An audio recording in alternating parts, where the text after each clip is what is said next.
एक बार एक राजा की सेवा से प्रसन्न होकर एक साधु ने उसे एक ताबीज दिया और कहा कि राजन, इसे अपने गले में डाल लो और जिंदगी में कभी ऐसी परिस्थिति आए कि जब तुम्हें लगे कि बस अब तो सब खत्म होने वाला है, परेशानी के भंवर में अपने को फंसा पाओ, कोई प्रकाश की किरण नजर न आ रही हो, हर तरफ निराशा और हताशा हो, तब तुम इस ताबीज को खोलकर इसमें रखे कागज को पढ़ना।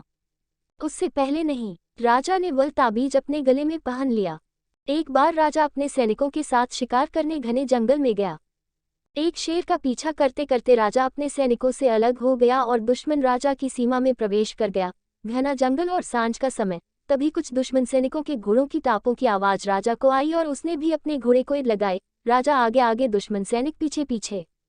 बहुत दूर तक भागने पर भी राजा उन सैनिकों से पीछा नहीं छुड़ा पाया।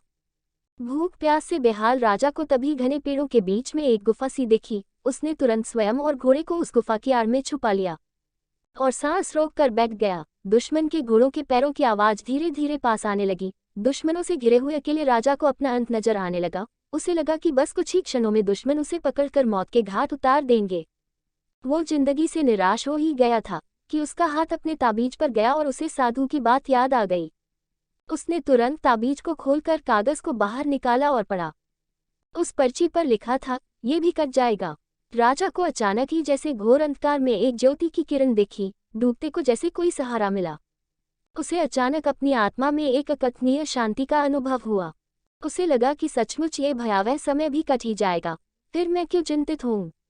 अपने प्रभु और अपने पर विश्वास रख उसने स्वयं से कहा कि हाँ, ये भी कट जाएगा। और हुआ भी यही। दुश्मन के घोड़ों के पैरों की आवाज पास आते आते दूर जाने लगी। कुछ समय बाद वहां शांति छा गई।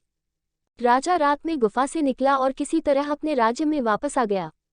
दोस्तों, ये सिर्फ किसी राजा की कहानी नहीं है, ये हम सब की कहानी है। हम सभी परिस्थिति, काम, तनाव के दबाव में इतने जकड़ जाते हैं कि हमें कुछ सूझता नहीं है। हमारा डर हम पर हावी होने लगता है। कोई रास्ता, समाधान दूर दूर तक नजर नहीं आता। लगने लगता है कि बस अब सब खत्म हो गया है। ऐसा आपके साथ भी होता है ना? जब ऐसा हो तो 2 मिनट शांति से बैठिए, थोड़ी गहरी गहरी सांसें लीजिए, अपने आराध्य को याद कीजिए और स्वयं से जोर से कहिए, ये भी कट जाएगा। आप देखिएगा, एकदम से जादू सा महसूस होगा और आप उस परिस्थिति से उबरने की शक्ति अपने अंदर महसूस करेंगे। आजमाया हुआ है।